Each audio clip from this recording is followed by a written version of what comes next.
بسم الله الرحمن الرحيم. الحمد لله رب العالمين، والصلاة والسلام على أشرف الأنبياء والمرسلين سيدنا ونبينا ومولانا محمد وعلى آله وصحبه أجمعين، أما بعد.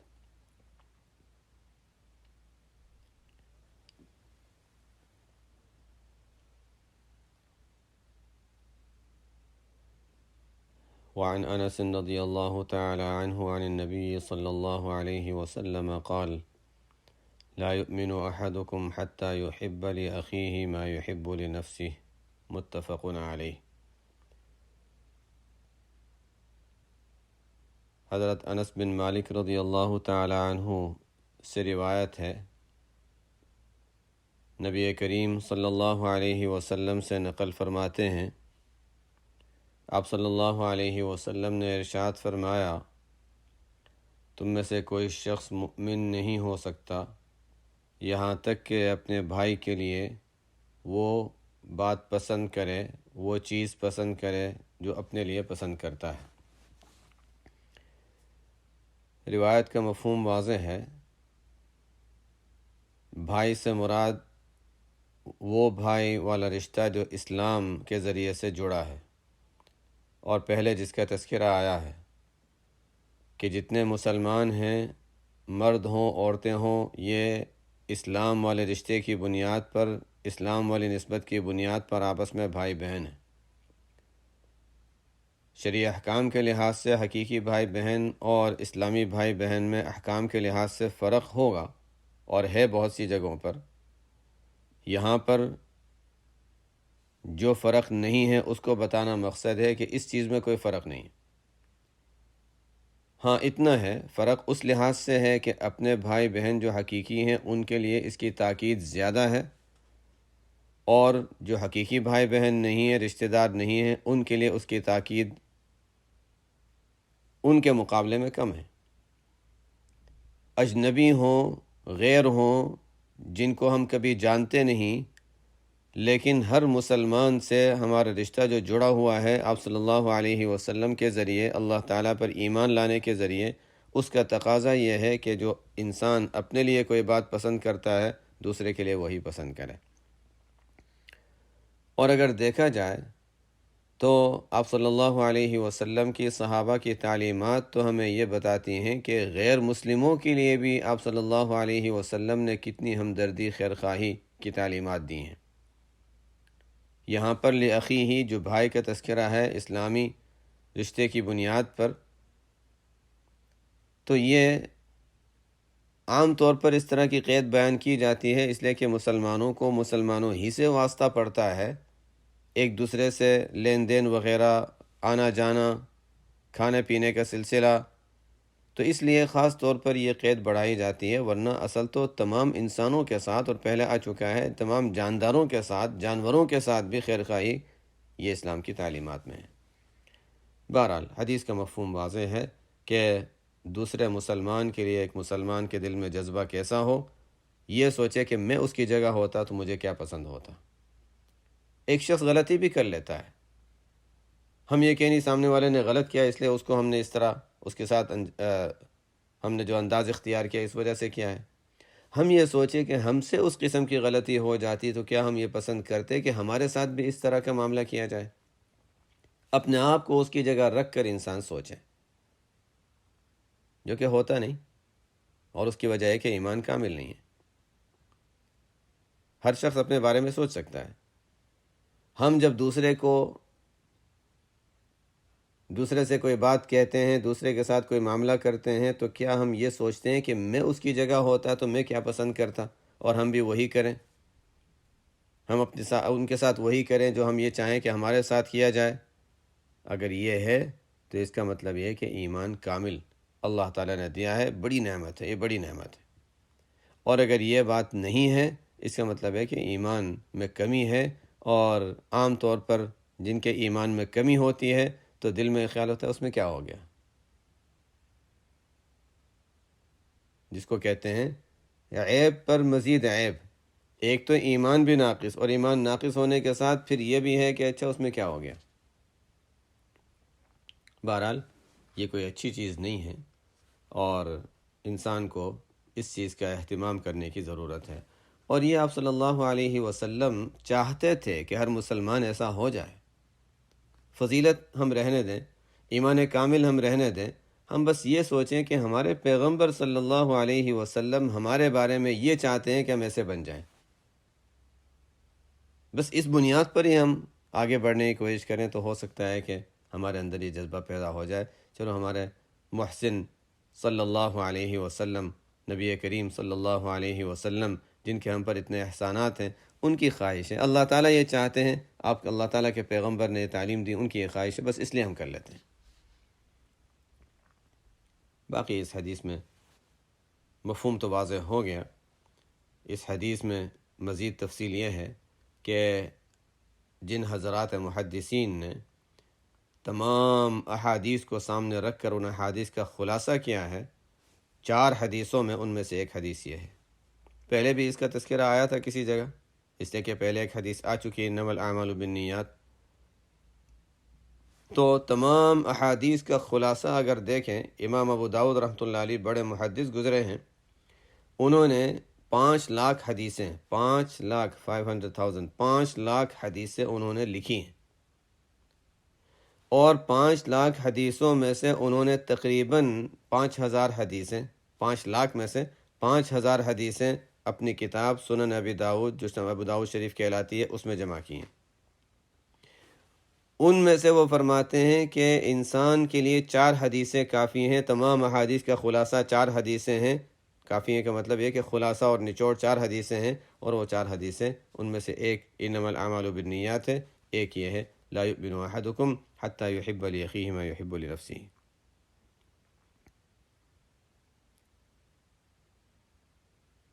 اور ایک اور حدیث ہے جس کو ہم پہلے پڑھ چکے ہیں، من حسن اسلام المرء ترکہ ما لا یعنی، کہ انسان کے لیے اسلام میں خوبی کی بات یہ ہے کہ لا یعنی اور فضولیات کو چھوڑ دے، اس پر بھی پہلے تفصیل سے ہم بات کر چکے ہیں۔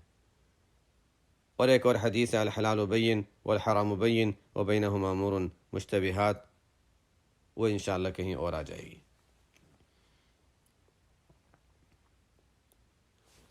آگے چلتے ہیں، حدیث نمبر 16۔ وعنہ رضی اللہ تعالی عنہ قال قال رسول اللہ صلی اللہ علیہ وسلم انصر اخاک ظالما او مظلوما فقال رجل یا رسول اللہ انصره اذا كان مظلوما ارأيت ان كان ظالما كيف انصره قال تحجزه او قال تمنعه من الظلم فإن ذلك نصره رواه البخاری۔ حضرت انس رضی اللہ تعالی عنہ سے روایت ہے، فرماتے ہیں کہ رسول اللہ صلی اللہ علیہ وسلم نے ارشاد فرمایا، اپنے بھائی کی مدد کرو چاہے وہ ظالم ہو یا مظلوم ہو۔ یہ جملہ بھی ایسا ہے کہ جس کے دونوں معنی ہو سکتے ہیں۔ زمانہ جاہلیت میں کسی نے یہ جملہ کہا تھا، زمانہ جاہلیت میں اسلام سے پہلے کسی نے یہ جملہ کہا تھا، انصر اخاک ظالما او مظلوما، جس کا مطلب یہ تھا کہ دیکھو تمہارا بھائی ظالم ہو مظلوم ہو، اس کو تو ساتھ ہی دینا ہے، جیسے عام طور سے ہوتا ہے، یہ تو ہمارے گھر کا آدمی ہے، یہ تو ہماری قوم کا آدمی ہے، یہ ہمارے خاندان کا آدمی ہے، یہ ہماری ٹیم کا ہے، تو چاہے وہ ظالم ہو، غلط ہو، صحیح ہو، حق پر ہو، باطل پر ہو، اس کا ساتھ ہی دینا ہے۔ ظاہر اسلام تو یہ نہیں سکھاتا، جاہلیت میں یہ بات کہی گئی تھی۔ آپ صلی اللہ علیہ وسلم نے فرمایا انصر اخاک ظالما او مظلوما، اپنے بھائی کی مدد کرو چاہے وہ ظالم ہو یا مظلوم ہو۔ صحابہ کو ظاہر ذہن میں سوال آیا کہ یا رسول اللہ، تو فقال رجل، ایک صحابی نے عرض کیا، یا رسول اللہ میں اس کی مدد اس وقت تو کر سکتا ہوں جب وہ مظلوم ہو، اور بات سمجھ میں آتی ہے، یعنی کہ میں اس کی مدد کروں مظلوم ہونے کی حالت میں، یہ بات تو سمجھ میں آتی ہے کہ وہ مظلوم ہے تو اس کی مدد کروں، اس کو ظلم سے چھڑانے کی کوشش کروں، اس کا کچھ ساتھ دے دوں، ظالم کو روک لوں، تو مظلوم کی مدد کرنا یہ تو سمجھ میں آتا ہے، لیکن ارأیت ان کان ظالما کیف انصرہ، یا رسول اللہ، اسلام کی تعلیمات کے لحاظ سے بات سمجھ میں نہیں آتی کہ اگر وہ ظالم ہو تو پھر میں اس کے ساتھ کیسے دوں، پھر میں اس کی کیسے مدد کروں؟ ذہنوں میں چونکہ یہ بات تھی کہ مدد کرنے کا مطلب اس کا ساتھ دوں، تو ظالم کا ساتھ دینا تو ظلم میں حصہ لینا ہے، تو گناہ ہے۔ رسول اللہ صلی اللہ علیہ وسلم نے فرمایا اس کا مطلب یہ ہے کہ ظالم کا ساتھ دینا، یعنی ظالم کی مدد کرنا، ساتھ دینا نہیں، مدد کرنا، ظالم کی مدد کرنا یہ ہے کہ اس کو ظلم سے روک دو، اس لیے کہ ظالم دوسرے پر ظلم کر کے خود اپنے آپ کو عذاب کی طرف لے جا رہا ہے، تو اس کو اس عذاب سے بچانا ضروری ہے۔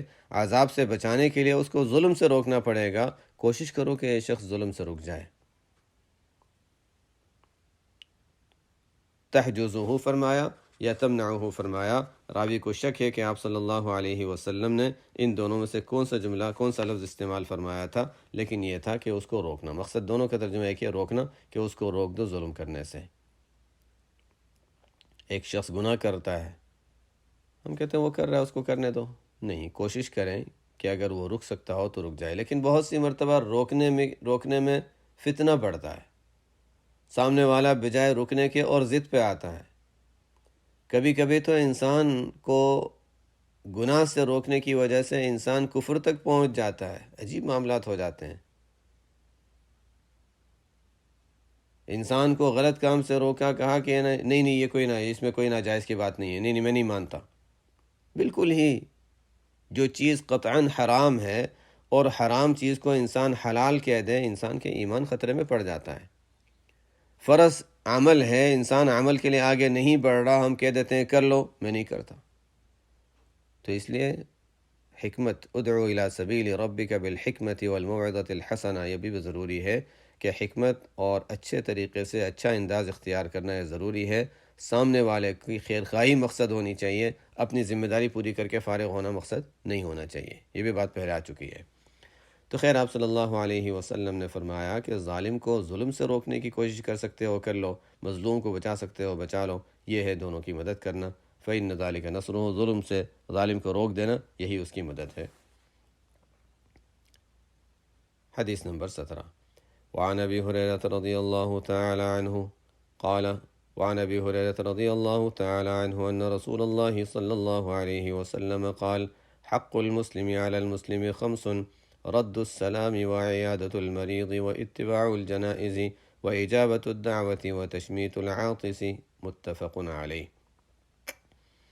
وفي رواية لمسلم، حق المسلم ست، إذا لقيته فسلم عليه، وإذا دعاك فأجبه، وإذا استنصحك فانصح له، وإذا عطس فحمد الله فشمته، وإذا مرض فعده، وإذا مات فاتبعه۔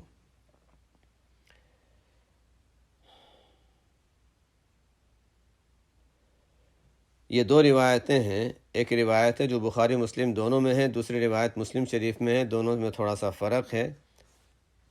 پہلی روایت ہے، آپ صلی اللہ علیہ وسلم نے ارشاد فرمایا کہ مسلمان کا مسلمان پر، ایک مسلمان کے دوسرے مسلمان پر 5 طرح کے حقوق ہیں۔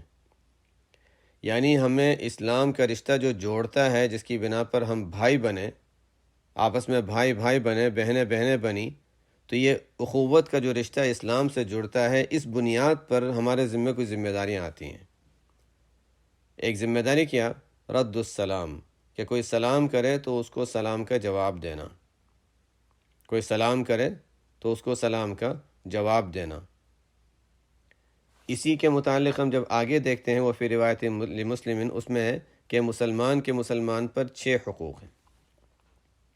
ایک بات تو پہلے ذہن میں رہے کہ احادیث میں جہاں نمبر بیان کیا جاتا ہے، یہ بات پہلے بھی آئی ہے کہ جب نمبر بیان کیا جاتا ہے تو اس کا مطلب یہ نہیں ہوتا کہ صرف 5 ہیں، صرف 6 ہیں، بلکہ مقصد یہ ہوتا ہے کہ دیکھو عام طور پر تمہیں جن سے واسطہ پڑتا ہے وہ 5 ہیں، یا کبھی کسی موقع پر فرمایا عام طور سے واسطہ پڑتا ہے 6 ہیں، ان کو یاد رکھ لو۔ یہ نہیں کہ زیادہ کا انکار کرنا مقصد ہے کہ زیادہ نہیں ہیں، حقوق تو اور بھی ہیں، لیکن خاص طور پہ یہ 5 یا 6 ہیں جن کو یاد رکھ لو۔ تو ایک موقع پر آپ نے فرمایا 5 ہیں، وہ کیا؟ کہ سلام کرے تو سلام کا جواب دو، اور یہ ہم سب جانتے ہیں کہ سلام کا جواب دینا واجب ہے۔ سلام کرنا سنت ہے، سلام کا جواب دینا واجب ہے۔ جب دو چیزیں ایک دوسرے کے مقابل میں ہوتی ہیں، ایک ہے سلام کرنا، ایک ہے جواب دینا۔ کرنا سنت، جواب دینا واجب۔ عموماً یہ ہوتا ہے اصول کہ جو چیز واجب ہے وہ افضل ہوتی ہے، جو واجب ہے وہ افضل ہے۔ ظہر کی ہم نے 4 رکعت سنتیں پڑھی جو چلو مؤکدہ تھیں، اس کے بعد فرض پڑھے، اس کے بعد پھر 2 رکعت سنت مؤکدہ تھیں، اس کے بعد اگر ہم 2 رکعت نفل پڑھتے ہیں جو کہ مستحب کے درجے میں ہیں، ان میں سب سے افضل کیا ہے؟ جو فرض ہے، فرض سب سے افضل ہوگا۔ تو سلام کے سلسلے میں بھی سلام کرنا سنت ہے، جواب دینا واجب ہے، تو افضل کیا ہونا چاہیے؟ جواب دینا۔ لیکن یہاں پر معاملہ ایسا نہیں ہے، یہاں پر سلام کرنا افضل ہے، ابتدا بالسلام افضل ہے۔ کسی سے ملیں تو پہلے اس کو سلام کرے، جو پہلے کرے گا اس کی فضیلت زیادہ ہے۔ اور اس کی تو آپ صلی اللہ علیہ وسلم نے بہت زیادہ تاکید فرمائی ہے۔ افشاء السلام، سلام پھیلاؤ، کثرت سے سلام کرو۔ مدینہ منورہ آپ صلی اللہ علیہ وسلم تشریف لے گئے۔ عبداللہ بن سلام رضی اللہ تعالیٰ عنہ یہود کے بڑے علماء میں سمجھے جاتے تھے اور تھے بھی۔ فرماتے ہیں میں بھی انتظار میں تھا کہ دیکھوں یہ کون ہے۔ پہلی نظر میری پڑی آپ صلی اللہ علیہ وسلم پر، میں نے پہچان لیا کہ آپ کا جو چہرہ ہے وہ چہرہ ہی بتا رہا ہے کہ کوئی جھوٹا آدمی نہیں ہو سکتا۔ دل نے یقین کر لیا، دل نے گواہی دے دی کہ یہ سچا آدمی ہے۔ اور پھر آپ صلی اللہ علیہ وسلم کو میں نے جب فرماتے ہوئے سنا تو آپ کا ارشاد تھا، پہلا ارشاد کیا میں نے سنا؟ ایھا الناس افشوا السلام، اطعموا الطعام، صلوا الارحام، صلوا باللیل والناس نیام، تدخلوا الجنۃ بسلام۔ افشوا السلام، سلام پھیلاؤ۔ اور یہ کئی روایتوں میں اس کا ذکر ملتا ہے، سلام پھیلانا، سلام پھیلانا، سلام پھیلانا، کئی جگہوں پر اس کا ذکر ملتا ہے۔ گناہوں کی معافی کے ذریعے سلام کرنا، 2 شخص آپس میں ایک دوسرے سے ملتے ہیں، سلام کرتے ہیں تو ان کے گناہ دھل جاتے ہیں، گناہ معاف ہوتے ہیں۔ اور السلام علیکم 10 نیکیاں، السلام علیکم ورحمۃ اللہ 20 نیکیاں، السلام علیکم ورحمۃ اللہ وبرکاتہ 30 نیکیاں۔ پھر حکم یہ ہے کہ اذا حییتم بتحیۃ، جب کوئی تمہیں سلام کرے فحیوا باحسن منها وردوها، کہ جتنا اس نے سلام کیا کم از کم اتنا لوٹا دو یا اس سے بہتر جواب دو۔ کسی نے السلام علیکم کہا، ہم السلام علیکم کہیں، یہ تو واجب ہو گیا۔ کوشش کریں، بہتر یہ ہے کہ اچھا اس سے بہتر جواب دیں، کہ السلام علیکم کہا، السلام علیکم ورحمۃ اللہ جواب میں ہم کہیں۔ کوئی السلام علیکم ورحمۃ اللہ کہتا ہے تو السلام علیکم ورحمۃ اللہ وبرکاتہ ہم کہہ دیں، بہتر ہے، زیادہ فضیلت ہے۔ فحیوا باحسن منها، اس سے بہتر جواب دو یا کم از کم اسی جواب کو لوٹا دو۔ اس لیے کہ اگر کوئی السلام علیکم ورحمۃ اللہ وبرکاتہ کہتا ہے تو ہم اس کے جواب میں اتنا ہی کہہ سکتے ہیں، وعلیکم السلام ورحمۃ اللہ وبرکاتہ۔ بہرحال یہ کوئی واجب نہیں ہے، جواب دینا واجب ہے، لیکن السلام علیکم کے جواب میں وعلیکم السلام یا السلام علیکم ورحمۃ اللہ وبرکاتہ پورے کے جواب میں وعلیکم السلام کہنے سے واجب ادا ہو جائے گا۔ بہتر ہے کہ انسان جتنا اس نے کہا اتنا یا اس سے زیادہ بہتر طریقے سے جواب دے، یعنی 3 میں سے تینوں کو جمع کر لیں، یا 1 سے جواب دے، 2 سے السلام علیکم کہہ دے، السلام علیکم ورحمۃ اللہ کہہ دے، یا السلام علیکم ورحمۃ اللہ وبرکاتہ کہہ دے۔ اس میں ایک اور چیز کا خیال رکھنا ہے کہ جب کوئی ہمیں خط بھیجتا ہے اس میں سلام لکھا ہوتا ہے تو اس کا بھی جواب دینا چاہیے۔ لکھ کر بھیجنا ضروری نہیں، کم از کم اس وقت انسان زبان سے جواب دے دے، اس کا بھی جواب دینا چاہیے۔ کوئی ہمیں میسج کرتا ہے اور میسج میں سلام کیا ہے اس کا بھی جواب دینا چاہیے۔ رد السلام ہے نا، سلام کسی نے کیا ہے تو اب چاہے میسج چھوڑا ہے چاہے خط لکھا ہے تو اس نے سلام کیا ہے تو اس سلام کا جواب دینا چاہیے۔ پھر باقی یہ اس میں تفصیلات مختلف ہیں کہ اچھا کس صورت میں ضروری ہے، کس صورت میں انسان نہ کرے تو گنہگار ہے، اس کی مختلف صورتیں ہیں۔ اب کبھی ایسا ہوتا ہے کہ کوئی سلام بھیجتا ہے، ہم کسی سے کہیں کہ میرا سلام فلانے کو پہنچا دینا، اس میں بھی ایک عام طور پر غلط فہمی ہوتی ہے، غلط فہمی کہہ لیں یا مسئلہ معلوم نہ ہونے کی وجہ سے انسان غلطی کرتا ہے کہ جب ہم کسی کو کہتے ہیں کہ اچھا میرا سلام فلانے کو پہنچا دینا، تو وہ کہتے ہیں ہاں جی وعلیکم السلام، حالانکہ ہم اس کو سلام نہیں کر رہے، ہم تو کہہ رہے ہیں میرا سلام فلانے کو پہنچا دینا، تو ابھی اس کو کچھ کہنا نہیں ہے، وہ تو ٹھیک ہے ہاں ہاں انشاءاللہ میں پہنچا دوں گا، بس یہی ہے۔ اور جب ہمیں کوئی پہنچاتا ہے سلام کہ فلانے نے ہمیں آپ کو سلام کہا ہے، تو ہم یہ بھی کہہ سکتے ہیں کہ ان کو وعلیکم السلام، ان کے لیے تو وعلیہم السلام ہم کہہ سکتے ہیں، ایک طریقہ۔ دوسرا طریقہ جو بہتر ہے وہ یہ ہے کہ جس نے سلام پہنچایا اس کو بھی شامل کریں اور ہمیں کہیں کہ علیہم وعلیکم السلام۔ اصل بہتر طریقہ یہ ہے، علیہم وعلیکم السلام، کہ ان کے لیے بھی اور آپ کے لیے بھی، جیسے کہ بھیجنے والے اور لانے والے تو آپ ہیں، تو ان کے لیے اور آپ کے لیے بھی سلام ہے۔ اور یہ سلام جو ہے یہ ایک بہت اہم دعا ہے، یہ بہت اہم دعا ہے، یہاں تک کہ ہم جب قبرستان بھی جاتے ہیں تو قبر والوں کے لیے جب دعا ہمیں سکھائی گئی تو یہ السلام علیکم یا اہل القبور۔ چونکہ ہم بہت کثرت سے لفظ استعمال کرتے ہیں تو ذہن نہیں جاتا کہ ہم دعا دے رہے ہیں کسی کو، یہ دعا ہے، اور دعا بھی ایسی دعا کہ اہم جامع دعا، اس لیے کہ سلام کے معنی ہے ہر قسم کی تکلیف اور برائی اور پریشانی وغیرہ سے محفوظ اور سلامتی، دنیا میں بھی، آخرت میں بھی، قبر میں بھی، مرنے سے پہلے، مرنے کے بعد، ہر موقع پر۔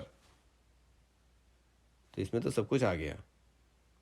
جو لوگ مدفون ہیں وہ بھی سلامتی ہی چاہتے ہیں، جو زندہ ہیں وہ بھی سلامتی چاہتے ہیں، تو ملاقات پر ہم کسی کو دعا دے دیں السلام علیکم۔ بہرحال اس پر بھی ہمارے بعض مشائخ کے عمل جو ملتے ہیں، بڑی تاکید اور اہمیت کے ساتھ انہوں نے ان احادیث پر عمل کیا۔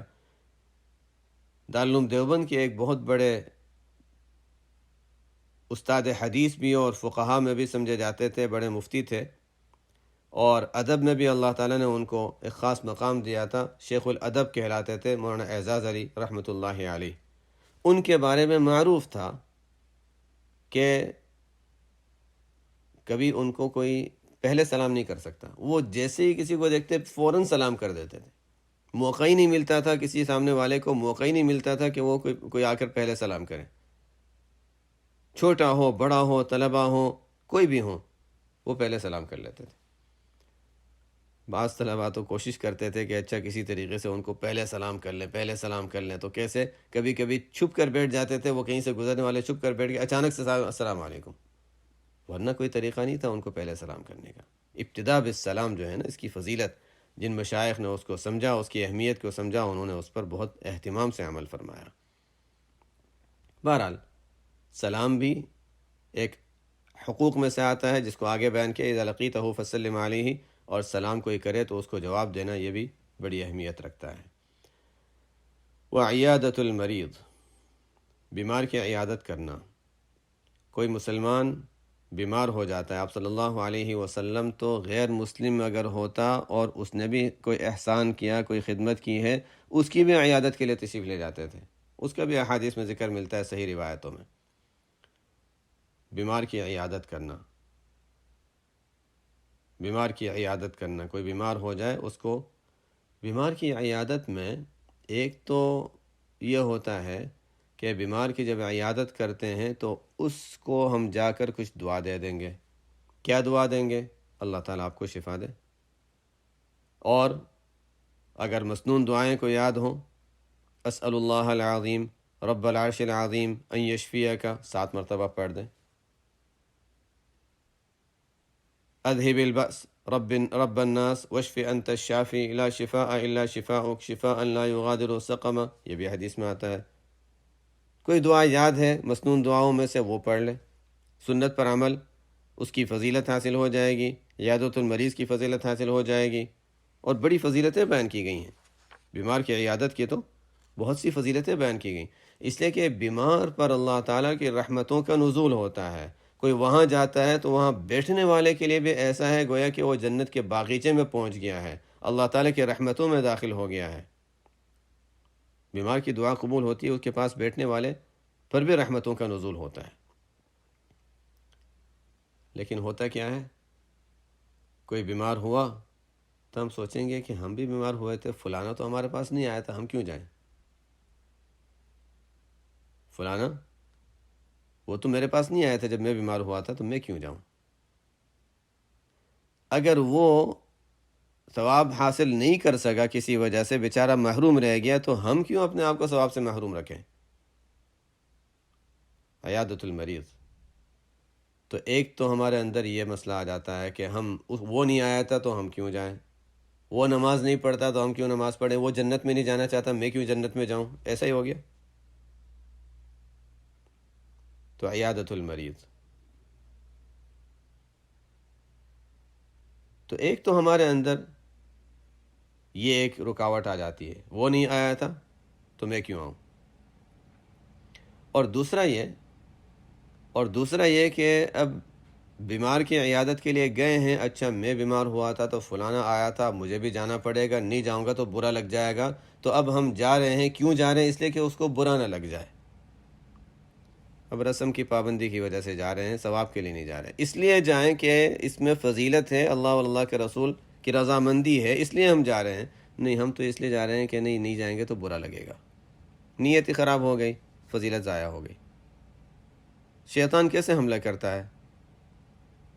نیک کام ہے، اتنی محنت سے گئے، مشقت اٹھائی، لیکن سب ضائع، آخرت میں کچھ نہیں مل رہا، اس لیے کہ ہم اس لیے کر رہے ہیں کہ اچھا ہم تو اس لیے کر رہے تھے، اس نے کیا تھا تو ہمیں بھی کرنا پڑے گا، نہیں کریں گے تو برا لگ جائے گا۔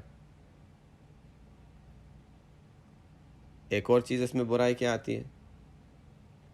ایک اور چیز برائی جو اس میں آ رہی ہے وہ یہ کہ اب بیمار کی عیادت کے لیے جا رہے ہیں تو کچھ نہ کچھ ساتھ لے جانا پڑے گا، اسی خالی ہاتھ تو نہیں جا سکتے،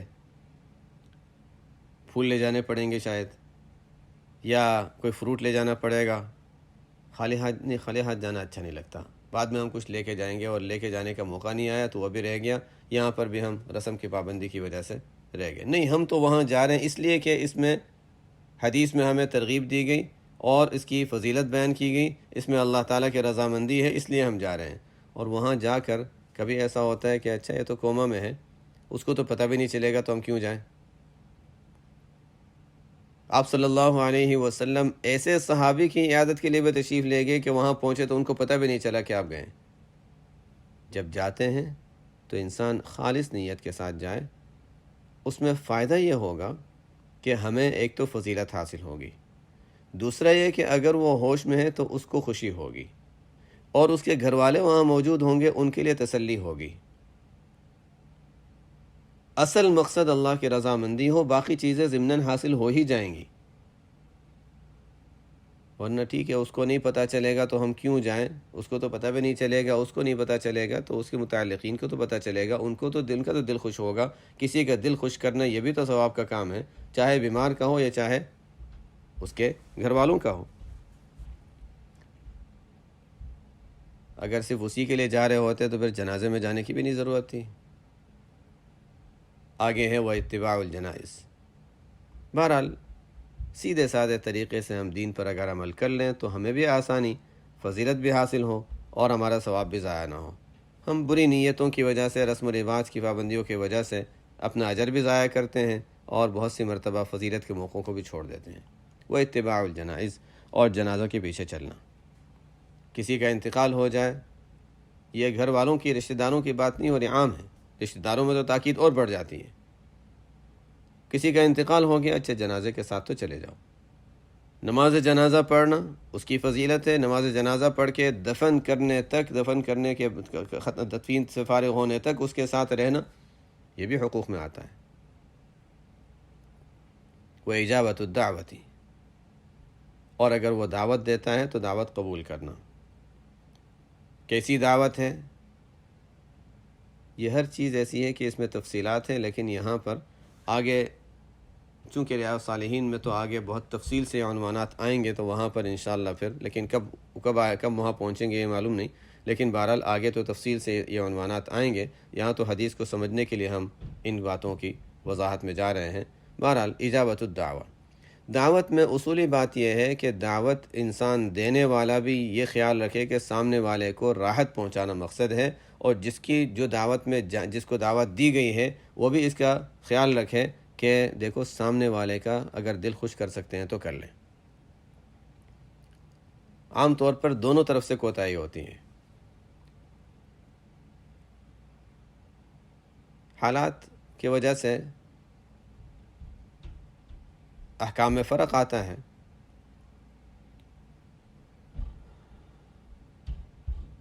ہمارے اکابر میں حضرت مولانا اشرف علی تھانوی رحمۃ اللہ علیہ کا ارشاد ہے، حالات کی وجہ سے ہو سکتا ہے ہم یہ کہہ لیں کہ نہیں بعض چیزوں میں کچھ فرق ہے، لیکن کم از کم میں ان کی بات نقل کر دیتا ہوں۔ حضرت مولانا اشرف علی تھانوی رحمۃ اللہ علیہ فرماتے ہیں کہ دعوت کی 3 قسمیں: اعلیٰ درجے کی دعوت۔ اعلیٰ درجے کی دعوت یہ ہے کہ جس کی دعوت کرنی ہے اس کو کچھ رقم دے دی جائے کہ میری طرف سے آپ کو جب سہولت ہو، جو کھانا چاہیں، جہاں کھانا چاہیں آپ کھا لیں۔ گویا کہ ہم نے ان پر جب انسان اپنے گھر بلاتا ہے نا تو 3 پابندیاں لگاتا ہے: جو میرے پاس موجود ہوگا وہ کھائیں گے، جہاں میں کہہ رہا ہوں وہاں کھائیں گے، اور جس وقت میں کہہ رہا ہوں اس وقت کھائیں گے۔ 3 پابندیاں نا، جگہ کی بھی اور وقت کی بھی، اور جو کھانا پکے گا وہ کھانا ہے۔ تو پہلی صورت میں یہ جو اعلیٰ قسم کی دعوت ہے، حضرت تھانوی فرماتے ہیں کہ دیکھو اس میں تینوں پابندیاں نہیں، پیسے دے دیے، جو خریدنا ہو، جب لینا ہو، جب کھانا ہو، جہاں کھانا ہو، کوئی پابندی نہیں۔ تو یہ اعلیٰ درجہ ہے سامنے والے کو راحت پہنچانے کا۔ ہو سکتا ہے ہر ایک اس سے متفق نہ ہو، حالات کی وجہ سے میں کہہ رہا ہوں، ورنہ حضرت تھانوی کے کلام سے کیوں اتفاق نہ کریں، لیکن حالات کی وجہ سے کم از کم یہ تو ہے، سوچنے کی بات تو ضرور ہے۔ دوسرا درجہ فرماتے ہیں کہ دوسرا درجہ یہ ہے کہ اچھا ٹھیک ہے، کھانا آپ کے گھر ہم بھیج دیں گے، کھانا آپ کے گھر بھیج دیں گے۔ اس میں یہ ہوگا کیا کھانا ہے وہ تو پابندی ہے کہ اچھا جو میں بھیجوں گا وہی کھانا ہے، لیکن آپ اپنی سہولت سے جہاں کھانا چاہیں اور جب کھانا چاہیں، باقی پابندیاں ختم ہو گئیں۔ تو یہ درمیانی قسم کی دعوت ہو گئی۔ جیسے ہوتا ہے فرسٹ کلاس ہوتا ہے، مڈل کلاس ہوتا ہے، اور اکانومی کلاس ہوتا ہے، پہلا درجہ، دوسرا درجہ، تیسرا درجہ۔ تو پہلا درجہ انہوں نے فرمایا کہ یہ ہے رقم انسان دے دے، دوسرا درجہ ہے کہ اچھا پکا کر کھانا بھیج دے۔ عام طور سے عورتیں دوسرے درجے کو اعلیٰ درجہ سمجھیں گی، اس لیے کہ پکانا نہیں پڑے گا۔ جو چیز کو پکانا پڑتا ہے اس کو مشقت ہوتی ہے، تو ان کے لحاظ سے تو یہ سوچو کہ نہیں یہ تو پیسے دے دینے سے ہمیں کیا ملا، وہ تو پکا ہوا کھانا بھیج دیتے۔ فرماتے ہیں کہ تیسرا درجہ دعوت کا یہ کہ اپنے گھر بلائے کوئی، اس میں وقت کی بھی پابندی ہوتی ہے، ظاہر ہے، ٹھیک ہے، چاہے ان دونوں کی سہولت کے لحاظ سے وقت طے کرے، لیکن پابندی تو ہو گئی، جگہ کی بھی پابندی ہو گئی اور کھانا بھی کی بھی پابندی ہو گئی کہ کیا کھانا ہے، جو آئے گا جو پکے گا وہ کھانا ہے۔ بہرحال بتانے کا مقصد یہ ہے کہ دعوت کا مقصد سامنے والے کو راحت پہنچانا ہونا چاہیے۔ ایسا نہ ہو دعوت دعوت ہو عداوت نہ ہو، کہتے ہیں دعوت دعوت ہو عداوت نہ ہو۔ ایسا نہ ہو کہ نہیں آپ کو تو آنا ہی پڑے گا، کچھ بھی ہو آپ اپنی فلائٹ کینسل کریں لیکن میرے پاس تو آنا پڑے گا، اس کے بغیر نہیں جا سکتے، آپ کا سفر ہے نہیں سفر کوئی بات نہیں، آپ دیر سے پہنچے لیکن یہاں تو کھانا ہی پڑے گا۔ یہ کیا دعوت ہوئی؟ ٹھیک ہے، محبت کا اظہار کر دیا ہم نے، لیکن سامنے والے کو تو مشقت میں ڈال دیا۔ ہونا ہی چاہیے نہیں، آپ سفر میں ہیں، آپ کو شاید مشکل ہوگی، اگر سہولت ہے سہولت سے ٹھہر جائیں تو ہمیں خوشی ہوگی، آپ ہمارے پاس کھا لیں، اگر سہولت نہیں ہے آپ کو کہیں پہنچنا ہے کوئی حرج کی بات نہیں۔ اب بیچارے اس کو کہیں پہنچنا ہے، سفر میں ہے، کسی جگہ جانا ہے، دعوت میں اور جگہ پہنچنا ہے، ہم زبردستی اس کو روک لیں، کھلا دیں، یہاں سے کھایا اور 2-3 گھنٹے کے بعد وہاں پہنچا، پھر اس نے زبردستی انتظام کیا ہوا ہے وہ کھلا رہا ہے، آخر میں جا کر بیچارہ یہ میزبان جو ہے وہ بیمار ہو جائے گا۔ تو دعوت میں سامنے والے کی راحت کا خیال ہو، اور دعوت میں جانے والا بھی سامنے والے کی راحت کا خیال رکھے۔ جب دعوت قبول کی ہے، قبول کرنے میں یہ ہے کہ زیادہ مشقت نہ ہو، بہت دور سفر کر کے نہ جانا پڑے، قریب ہو، اور انسان کے کسی اہم کام میں کوئی حرج نہ ہوتا ہو تو دعوت قبول کر لے. یہ تو دنیاوی چیزیں ہو گئیں، لیکن دینی اعتبار سے یہ ہے کہ وہاں پر کوئی ایسی چیز نہ ہو جو خلاف شرع ہو.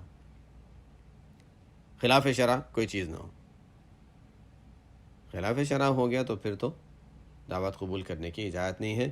اس میں بھی پھر دو قسمیں ہیں، اس کی بھی دو قسمیں ہیں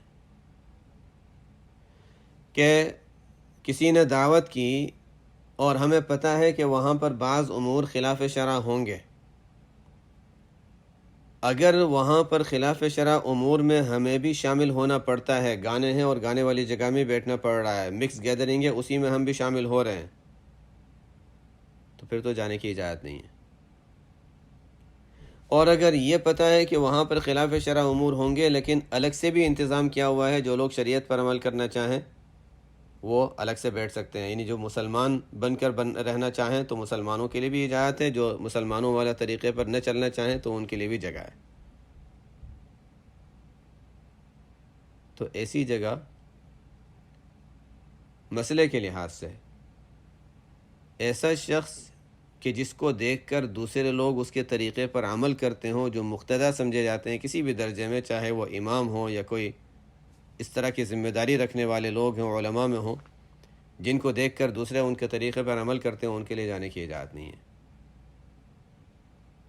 وہ جائیں گے تو اچھا، دوسرے اچھا ہے، ان کو تائید ہو گئی نا ان لوگوں کی، غلط کام کرنے والوں کی تائید ہو جاتی. عام شخص ہے ٹھیک ہے، چلے گئے، جا کر الگ سے گناہ والے حصے میں شامل بھی نہیں ہوئے اور اپنے آپ گناہ والی جگہ سے الگ رہتے ہوئے ان کو دعوت دینے والوں کو ان کا بھی رشتہ داری وغیرہ کی وجہ سے کوئی تعلق ہوگا یا کوئی معاملہ ہوگا، ٹھیک ہے، ان کو بھی خوش کر لیا، گناہ میں بھی شامل نہیں ہوئے اور آگے. اور کبھی ایسا ہوتا ہے کہ اس طرح کی دعوت میں جانے کی صورت میں دوسروں کو خیر کی طرف لانے کا انسان ذریعہ بن جاتا ہے. کبھی ایسا ہوتا ہے جو کم ہوتا ہے، لیکن اگر کبھی ایسا ہو تو اس چیز کا بھی خیال رکھا جا سکتا ہے. بہرحال اصل یہاں پر جو مسئلہ تھا وہ تو یہ ہے کہ اگر شریعت کے حکم کی خلاف ورزی نہیں ہو رہی اور کوئی دعوت دے رہا ہے تو دعوت قبول کرنا چاہیے. ہاں لیکن دعوت قبول کرنا چاہیے میں یہ نہیں ہے کہ سفر کر کے انسان جائے، ہاں اسی شہر میں ہو، اسی جگہ میں ہو تو پھر ٹھیک ہے، اور اس میں بھی انسان کا بہت زیادہ حرج نہ ہوتا ہو، کوشش کرے کہ دعوت قبول کر لے. پھر دعوت کی بھی اقسام ہوتی ہیں، کہاں ہم تفصیلات میں جائیں گے، لیکن دعوت کی بھی اقسام ہوتی ہیں کہ دعوت ایک تو ہوتی ہے کہ خاص کسی کو کہا ہے کہ آپ کو آنا ہے، ایک ہوتا ہے کہ اچھا عام عمومی دعوت ہے، جو بھی آنا چاہے آ جائے. فرق ہے، کتنی اہمیت کتنی تاکید اس سے بھی فرق پڑتا ہے. کبھی دعوت دینے والے اس لیے دعوت دیتے ہیں کہ نہیں دیں گے تو برا لگے گا، فلانے کو دعوت دی، ان کو نہیں دیں گے تو برا لگے گا، اس لیے دعوت دے دیتے ہیں. اور جانے والا بھی جانا نہیں چاہ رہا لیکن اب دعوت دی ہے، کیا کریں. تو بہرحال تکلفات سے بچتے ہوئے اگر زندگی گزر جائے تو بہت سہولت ہو جائے. وہ اجابت الدعوت ہی. وہ تشمیت العاطس، کسی نے چھینکنے کے بعد کسی نے چھینک کھائی اور چھینک مارنے کے بعد الحمدللہ کہا تو چھینک کر الحمدللہ کہنے والے کے لیے یرحمک اللہ کہنا، یہ جواب دینا، یہ بھی حقوق میں سے آ جاتا ہے. تو حقوق میں سے ایک حق ہے کہ کوئی چھینکے اور چھینک کر الحمدللہ کہے تو اس کو جواب دینا، اس کو کہا جاتا ہے تشمیت. تو الحمدللہ کہنے والے کے جواب میں یرحمک اللہ کہنا، یہ تشمیت العاطس کہلاتا ہے. میرا تو خیال تھا کہ آج ہم باب پورا کر لیں گے اور آگے والی روایتیں قریب اسی معنی کی ہیں، لیکن چونکہ وقت پورا ہو گیا یہیں تک رکھتے ہیں. اس سے متعلق مزید کچھ باتیں ہوں گی تو اسی حدیث سے انشاءاللہ، بلکہ اگلی جو حدیث آ رہی ہے وہ فی روایت لمسلم، وہاں سے جو 6 حقوق بیان کیے گئے ہیں وہاں سے انشاءاللہ آئندہ ہفتے پڑھیں گے. سبحانک اللہم و بحمدک، اشہد ان لا الہ الا انت، استغفرک و اتوب الیک.